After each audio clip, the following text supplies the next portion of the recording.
மிளகாயில வந்து ஒரு ஃபங்கஸ் வளருது. இது புற்றுநோயை உண்டாக்குறது. சிகரெட்டை விட வெகு பவர் படைத்த ஐட்டம் இது. இதை நாங்க லேப்ல கொடுத்து டெஸ்ட் பண்ணிட்டோம். இது புற்றுநோய் கேரண்டி. இது வந்து நல்ல வெத்த மிளகா தான். எப்படி இருக்கு வெத்த மிளகா? நல்லா இருக்கா? பட் இதுல நீங்க ஆக்சுவலா பாத்தீங்கன்னா சில மிளகாய் வந்து உங்களுக்கு வந்து இந்த மாதிரி ஒரு பழுப்பட்ட நிறத்துல தெரியும். சில மிளகாய் வந்து தெரியனா உங்களுக்கு வந்து ரெட் கலர்ல தெரியும். மிளகாயில வந்து ஒரு ஃபங்கஸ் வளருது. இந்த ஃபங்கஸ் மிளகாயை உண்ணும் பொழுது ஒரு டாக்ஸினை வெளியிடுது. இதுக்கு பேர் அஃப்லாடாக்சின். தயவுசெய்து எல்லாரும் வந்து கூகுள் பண்ணி பார்க்கணும். அஃப்லாடாக்சின் இன் சில்லி. இது புற்றுநோயை உண்டாக்குறது. சிகரெட்டை விட வெகு பவர் படைத்த ஐட்டம் இது. இந்த அஃப்லாடாக்சினுடைய இந்த மாதிரி மஞ்சளா இருக்கிறது வந்து அஃப்லாடாக்சின் உள்ளது. அதுக்கு பக்கத்துல இந்த மாதிரி வச்சீங்கன்னா இது நல்ல மிளகாய். இதுல பாத்தீங்கன்னா இது அஃப்லாடாக்சின் உள்ள மிளகாய், இது நல்ல மிளகாய்.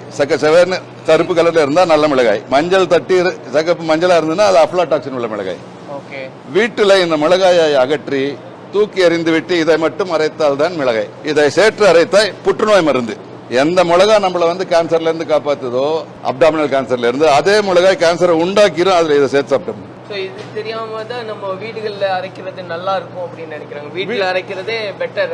இந்த எஜுகேஷனே நம்ம ஹவுஸ் வைஃப் கொடுக்கறது இல்ல சார். மளிகை கடைக்காரனுக்கு தெரியாது, டிஸ்ட்ரிபியூட்டருக்கு தெரியாது, சயின்டிஸ்டுக்கு தெரியும். ஆனா அது வந்து பொதுமக்கள் எனக்கு தெரிஞ்சு இன்னும் போய் சேரல. கூகுள்ல இருக்கு. பட் எல்லா ஹவுஸ் வைஃப்ஸும் தமிழ்நாட்டில் கூகுள் பார்த்துட்டு பண்றது இல்ல. யூடியூப் பாக்குறாங்க ரெசிபிக்கு. ஆனா மிளகால அஃப்லாடாக்சின் இருக்காரு கூகுள் பாக்குறது இல்லையா? நீங்க வீட்டுல சுத்தம் நினைச்சு செய்றீங்க, அதுல குப்பை இல்ல, நான் கிளீன் பண்ணிட்டீங்க. ஆனா அதுல கிருமி இருக்கான்னு நீங்க வீட்டுல கண்டுபிடிக்கவே முடியாது. அதுக்கு நீங்க இண்டஸ்ட்ரிக்கு தான் வரணும். நாங்க பிரிச்சு சாம்பிள் எடுத்து லேப்ல கொடுத்து அண்டர்ஸ்டாண்ட் பண்ணி சயின்டிபிக்கா தான் பண்ண முடியும். இதை மைக்ரோ ஸ்கேல்ல வீட்டுல பண்றது ரொம்ப கஷ்டம். ஒரு அஃப்லாடாக்சின் டெஸ்ட் வந்து கிட்டத்தட்ட 1500 ரூபாய் ஆயிரும். நீங்க வீட்டுல 1000 ரூபாய் மிளகாய் வாங்கிட்டு 1500 ரூபாய் டெஸ்ட் பண்ணினாக்க பண்ண முடியாது உங்களால. சோ வீட்டுல பண்றவங்க, இந்த ப்ரோக்ராம் பாக்குறவங்க மஞ்சள் கலர் இல்ல டார்க் ரெட் இல்லாத கலர் மிளகாய் இந்த மாதிரி பிரிச்சு எடுத்துருங்க. நாங்க இங்க வச்சிருக்கோம் பாருங்க, அது நல்ல மிளகா, சகப்பா இருக்கு. இத பாருங்க, ஒரு நாக்பூர் ஆரஞ்சு கலர் வந்துருச்சு பாருங்க. அதுல இதெல்லாம் ஒருவேளை நம்ம வந்து இத நாங்க லேப்ல கொடுத்து டெஸ்ட் பண்ணிட்டோம். இது புற்றுநோய் கேரண்டி.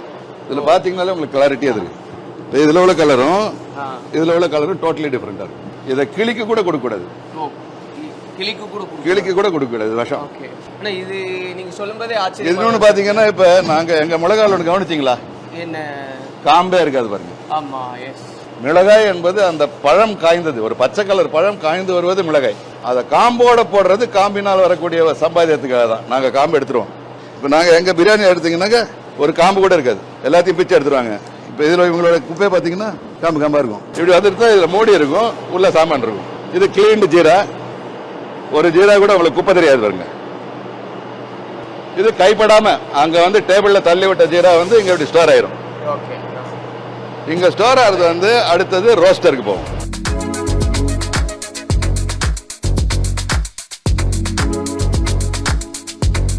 இப்ப இங்க வந்து நம்ம பார்த்த ரோஸ்டருக்குள்ள சின்னமன் ரோஸ்ட் ஆகிட்டு இருக்கு. Okay sir. எதுக்கு ரோஸ்டிங் பண்றோம்? ரோஸ்டிங் ரொம்ப இம்பார்ட்டன்ட் ப்ராசஸ். ஃபர்ஸ்ட் வந்து நான் தெர்மோபிலிக் பாக்டீரியா வந்து 65 டிகிரி சென்டிகிரேடுக்கு மேல இறந்துரும். நீங்க வந்து ரோஸ்ட் பண்ணாம யூஸ் பண்ணீங்கன்னா அதுல நான் தெர்மோபிலிக் பாக்டீரியா இருக்கும். சாப்பிட்ட அப்புறம் ஹெவியா இருக்குப்பா அப்படின்னா all that gas and heaviness comes from bacteria. So இதுல வந்து ஆல் நான் தெர்மோபிலிக் பாக்டீரியா இறந்துருது ஒண்ணு. ரெண்டாவது பைட்டோகெமிக்கல் பிரசன்டேஷன் இம்ப்ரூவ் ஆகுது. இப்ப இது சினமன், இதுல சினமால்டிஹைட் இருக்கு. அந்த சினமால்டிஹைட் பிரசன்டேஷன் இம்ப்ரூவ் ஆகுது. மூணாவது மாய்ஸ்சர் குறையுது. இதை சில பேர் பண்ணாதது எதுக்குன்னா மாய்ஸ்சர் குறைஞ்சா வெயிட் குறைஞ்சிடும்.